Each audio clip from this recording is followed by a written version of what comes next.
माता की।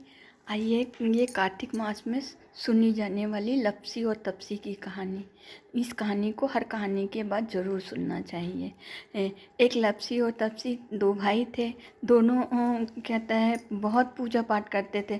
लप्सी रोज़ सवा सेर की लप्सी बनाता और भोग लगाता और जीम लेता, और तप्सी खूब पूजा पाठ और तपस्या करता और ध्यान लगा कर बैठा रहता। दोनों का दिन ऐसे ही गुजर रहा था। एक दिन दोनों ने कहा कि मैं बहुत पूजा पाठ करता हूँ, मैं बड़ा हूँ। उसने कहा कि नहीं, मैं जिम भोग लगाता हूँ, मैं बड़ा हूँ, तू तो बस पूजा पाठ करता है। तो तपसी ने कहा हाँ कि ठीक है, दोनों जनों का चलो भगवान से निर्णय करवाते हैं। तो वो नारद जी के पास गए। नारद जी ने कहा ठीक है, इसका फैसला मैं कल बताऊंगा।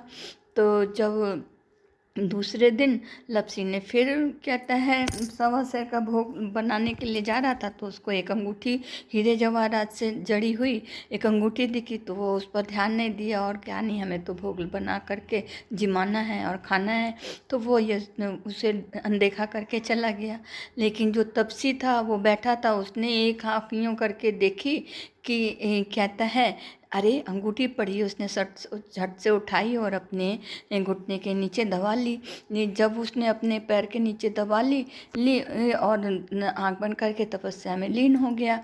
तो नारद जी आए तो बोले कि भाई मैं आ गया हूँ न्याय करने। तो उन्होंने कहा ठीक है बताइए, मैं कौन बड़ा है, मैं बड़ा हूँ कि ये बड़े भक्त हैं। तो उन्होंने कहा कि तपसी जरा खड़े होना। जब तपसी खड़ा हुआ तो उसके पैर के नीचे जो अंगूठी दबी थी वो निकाली। तो उसे देखकर नारद जी ने कहा कि देखो, यही अंगूठी लप्सी देखकर अनदेखा करके चला गया, क्योंकि उसे सवा सेर का भोग लगाना था, बनाना था और लगाना था। और तुमने इस अंगूठी को देखकर तुम्हारे मन में लालच आया और तुमने ये चादर चुरा करके अपने नीचे दबा ली, इसलिए तुमने पाप किया है। तुमने तपस्या और पूजा